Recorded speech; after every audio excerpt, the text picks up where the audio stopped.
ایک حدیث البتہ صحیح ہے، صحیح سند کے ساتھ، فضائل صحابہ کتاب ہے، احمد بن حنبل کی یہ روایت میں نے وہ 72 حدیث میں بھی شامل کی ہے کہ سیدنا علی رضی اللہ تعالیٰ عنہ کہتے ہیں کہ میری وجہ سے 2 گروہ گمراہ ہوں گے اور میری وجہ سے 2 گروہ دوزخ میں جائیں گے، ایک میری محبت میں غلوف کر کے اور ایک میری دشمنی میں غلوف کر کے۔ تو یہ سیدنا علی کا قول ہے، اور یہ محدثین کا پیٹ رول ہے کہ اگر کسی صحابی کا قول غیبی خبر سے متعلق ہو تو یہ امپلائیڈ ہوتا ہے کہ یہ نبی کے بتانے پر ہی موقوف ہے، یعنی نبی نے خبر دی ہے تب ان کو یہ مستقبل کی خبر پتہ ہے، ورنہ نبی کے علاوہ تو کسی کے پاس علم غیب نہیں نہ ہوتا اللہ تعالیٰ کی طرف سے۔ کوئی اور شخص تو یہ دعویٰ نہیں کر سکتا میرے اوپر وحی نازل ہوتی ہے، تو نبی کو جتنا اللہ تعالیٰ علم غیب دیتا ہے، غیب پر اطلاع دیتا ہے، وہ امت تک پہنچا دی جاتی ہے۔ تو سیدنا علی جب یہ قول بیان کر رہے ہیں تو یقیناً یہ موقوف ہے نبی صلی اللہ علیہ وسلم کے بتانے کے اوپر۔ تو یہ 2 ایکسٹریم رویے امت میں آج تک موجود ہیں، لیکن اب مسئلہ یہ ہوتا ہے کہ چونکہ فرقہ واریت ہو جاتی ہے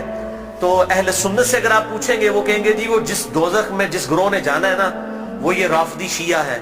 دیکھیں سیدنا علی کے بارے میں کتنا غلو کرتے ہیں۔ اچھا آپ شیعہ سے جا کے پوچھیں وہ کہیں گے جس بندے جنہوں نے حضرت علی کی دشمنی میں دوزخ میں جانا ہے وہ اہل سنہ ہے۔ یہ دیکھیں کہ یہ حضرت علی کی جب شان بیان ہونی شروع ہوتی ہے تو یہ شیعت کا فتویٰ لگا دیتے ہیں، ٹھیک ہے۔ تو یہ دونوں ایکسٹریم رویے ہیں۔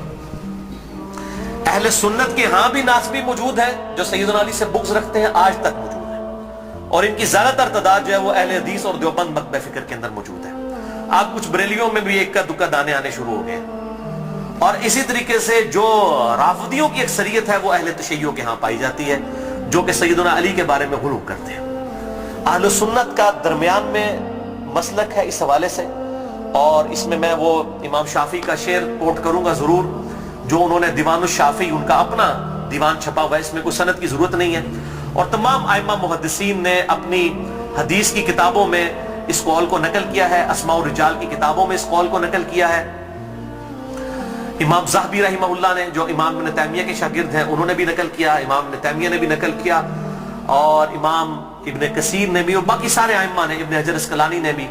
کہ امام شافعی فرمایا کرتے تھے ان کان رفضا حب آل محمد صلی اللہ علیہ وسلم، اگر آل محمد کی محبت کا نام رافضی یا شیعہ ہونا ہے فَلْيَشْهَدِ الثَّقَلَانِ أَنِّي رَافِضِي، تو جن و انس گواہ ہو جاؤ اس بات پہ کہ میں رافضی ہوں۔ کہ اگر سیدنا علی سے محبت کا نام شیعہ ہونا ہے اور تم مجھے بلیم کرتے ہو کہ میں علی سے محبت کیوں کرتا ہوں، آل محبت سے محبت کیوں کرتا ہوں، اس کی بنیاد پہ تم مجھے شیعہ کہتے ہو، تو گواہ ہو جاؤ میں شیعہ ہوں۔ اور میں نے اس میں پھر ایڈ کیا ہے کہ اگر آج امام شافعی زندہ ہوتے تو میں کہتا کہ شیخ صاحب آپ میرے بھی کچھ اشعار اس میں ایڈ کر لیں۔ آپ نے تو کہا نا کہ اگر اہل بیت کی محبت کا نام رافضی یا شیعہ ہونا ہے تو میں ہوں رافضی، تو میں یہ کہتا ہوں کہ اگر نبی صلی اللہ علیہ وسلم کی محبت کا نام اگر وہ غلوف کے درجے میں نہ ہو، بریلوی ہونا ہے تو میں بریلوی ہوں۔ اگر صحابہ کرام سے عقیدت کا نام اگر غلوف کے درجے میں نہ ہو، یہ شرط ہے، ادھر بھی معصومیت نہ کلیم کر دی جائے دیوبند کی طرح، اگر اس کا نام دیوبندی ہونا ہے تو میں دیوبندی ہوں۔ اور اگر کتاب و سنت کے منہج کو اور اجماع کو حجت مانتے ہوئے فائنل اتھارٹی ماننا اور اس کے مقابلے پر کسی کی بات کو حجت نہ سمجھنا اہل حدیث ہونا ہے تو میں اہل حدیث ہوں۔ تو یہ صرف ایک سمجھانے کے لیے ایک جملوں کے طور پر ہے، باقی الحمدللہ ہم مسلمان ہیں اور ہمیں اسی پر فخر محسوس کرنا چاہیے۔ اللہ تعالیٰ نے ہمیں مسلم پیدا فرمایا ہے، وَسَمَّاكُمُ الْمُسْلِمِينَ، اس نے نام بھی ہمارا مسلمان رکھا ہے، ہمیں اسی پہ فخر محسوس کرنا چاہیے۔ باقی جو یہ فکر کی بات ہوتی ہے، اگر اصحاب الحدیث یا اہل السنہ کی فکر محدثین نے استعمال کی تو یہ فکر کے طور پر تھا، کبھی یہ مسجدوں کے باہر اس طریقے سے تفریق نہیں کی جاتی تھی جس طرح آج کل ہو چکی ہے، اور آج کل بھی ہر جگہ نہیں ہے۔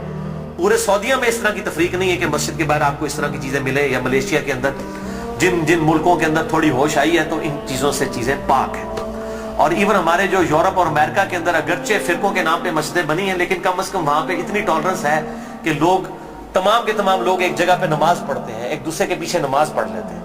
یہ یہاں پر لعنت ہے انڈیا، پاکستان اور بنگلہ دیش کے گندے کلچر کے اندر۔